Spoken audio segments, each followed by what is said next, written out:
think for a moment about how much of daily life in Africa now runs on, well, digital rails.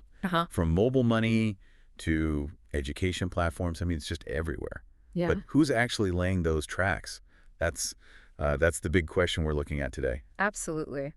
And in the African context, this really boils down to this idea of digital sovereignty. Right. The power for the continent to basically chart its own course in the digital world, shaping everything from online policies right down to the underlying infrastructure. And that is precisely the deep dive we're taking. We really want to understand the vibrant ways African voices are stepping up, taking ownership of this digital transformation. And for you, our listener, if you're looking to get a solid grasp on important topics, but, quickly and thoroughly, this is kind of your express route to understanding a really vital part of Africa's growth story. And we've pulled together quite a few sources for this. We'll be digging into the work of the Internet Society Kenya chapter, some really sharp analysis from KeSIG, that's the Kenya ICT Action Network.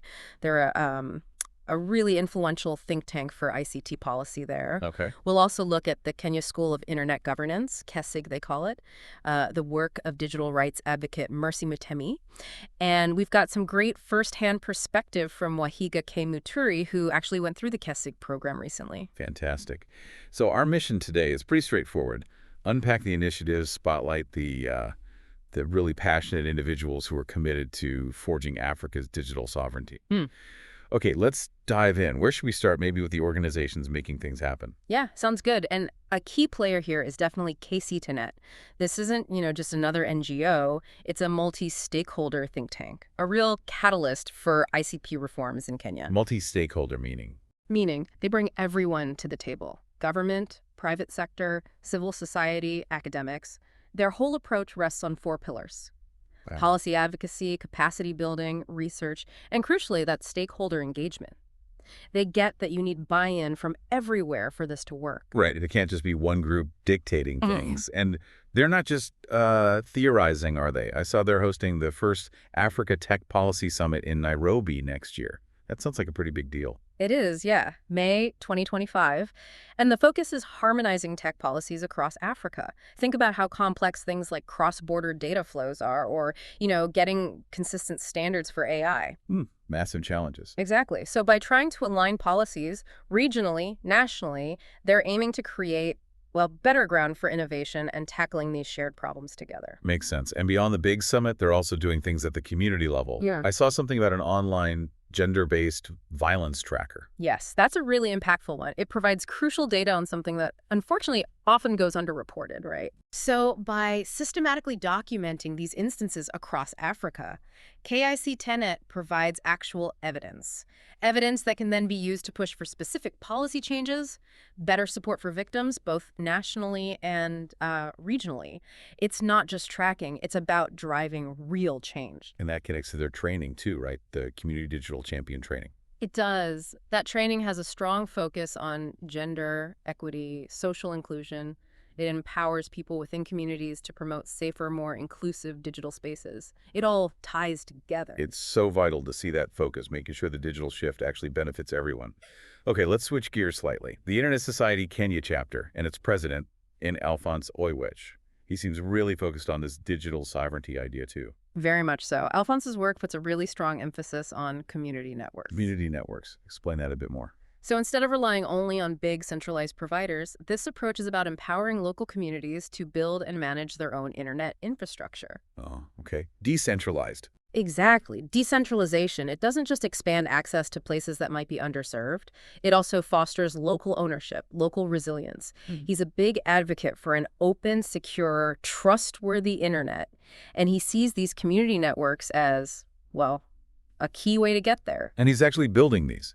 Like the Tanda Community Network. What does that involve? Well, as CEO of Tanda, he's right in the thick of it, talking to communities, figuring out their needs, doing digital literacy training, and then overseeing the actual rollout and maintenance of the network. It's very hands-on. Wow. And then through his other ventures like Diamond Software Solutions and Gonline Africa, he's also fostering innovation, teaching young Africans coding, problem solving, equipping them to be creators, not just consumers in this digital economy.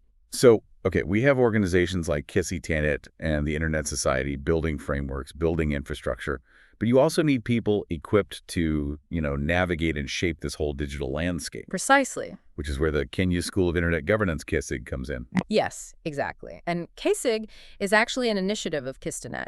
What's really insightful about them is their explicit goal: to cultivate this knowledgeable group, this cohort of individuals who can effectively champion internet rights and freedoms. So not just tech skills, but advocacy skills. Right. They're building informed advocates who can genuinely participate in policy discussions locally, nationally, even internationally. And it sounds like they're quite deliberate about who gets into KeSIG, making sure there's a real mix of voices. Extremely deliberate. Their selection process actively looks for people from marginalized groups, different professions, lawyers, journalists, techies, activists, and from various regions within Kenya and sometimes beyond. That diversity is crucial for, a truly representative approach to internet governance. And the course itself, it seems like a mix of self-study and interacting with people actually working in the field. It's a smart blend, yeah. Self-paced stuff for the foundations, then online discussions, Q&As with practitioners for those real-world insights. And it culminates with participation at the Kenya Internet Governance Forum, the Kenya IGF.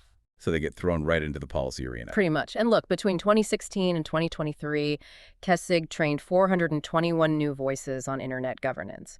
That's a significant contribution to building local expertise, fostering specifically African perspectives on these digital challenges. Okay, so we've got the organizations, the education piece.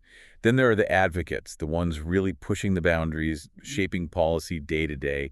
Mercy Mutemi seems like a major force here. She really is. What stands out about Mercy Mutemi's work is how she uses both the courts, litigation, and legislative advocacy, a two-pronged approach. Strategic. Very. And she's tackling fundamental issues for digital sovereignty, freedom of expression online, privacy, the implications of biometric systems, which are spreading fast, and financial surveillance, making sure it doesn't cross the line. And I read she's involved in a case trying to get internet access declared a basic human right. That feels huge. What would that actually mean? Well, if successful, it could be transformative. It could potentially obligate governments to ensure universal access, influence investment decisions, affordability policies. It's a powerful legal argument. Wow. And her work with Foxglove, challenging Facebook's algorithms, Meta's content moderation in Africa, that's also vital. It's about holding these huge global platforms accountable to African context and African users' rights. Absolutely crucial. We also mentioned Alphonse Oiwich again, but this time as faculty at KeSIG, sharing his community network experience. It's great seeing that practical knowledge feeding back into education. It is. And we should definitely mention Barrick Otieno, too. His work on internet infrastructure, particularly African domain name management, is, well, it's often unseen, but absolutely critical for the stability and security of Africa's online identity. The plumbing, so to speak. The essential plumbing, yes. And then there's Shuri Oye. Her focus is really interesting, the intersection of women's digital rights, cybersecurity, and ethical AI, making sure the future is equitable and safe. These are clearly some deeply committed people. Now, you mentioned we have a personal story, someone who went through KeSIG, WaihigaKMuturi, from the 2025 cohort. What was his experience like? Yeah, Waihiga's perspective really brings the impact of KeSIG to life. He mentioned his interest was first sparked at an Africans Rising Assembly, shows the power of those grassroots connections. Interesting. And he talked about the KeSIG 2025 course itself, emphasizing just how diverse the group was, people from all sorts of backgrounds. That richness of perspective was key. He also liked the semi-synchronous format, flexible, but still allowed for real interaction. Right. That balance is important.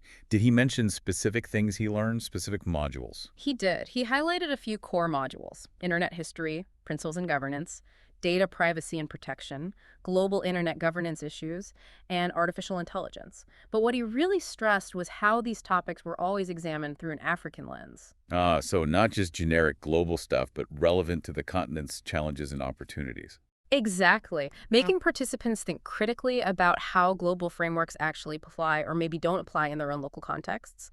And the instructors must have played a big role, too. Oh, definitely. Waihiga gave shout-outs to quite a few. Dr. Grace Gataiga, KeSIG CEO, for her guidance on advocacy. David Ndeje, also from KeSIG, for making opportunities accessible. June Okal, for insights on international bodies like ICANN and fellowship opportunities. Okay. Ali Hussein Kasim, talking about access, community networks, the policy landscape. Kevin G. Chage on network infrastructure. John Wolabengo on cybersecurity. Judith Okite, crucially, on digital accessibility, and Elizabeth Orembo on governance and stakeholder engagement. It's clear this diverse, experienced faculty made a huge difference. That's quite lineup.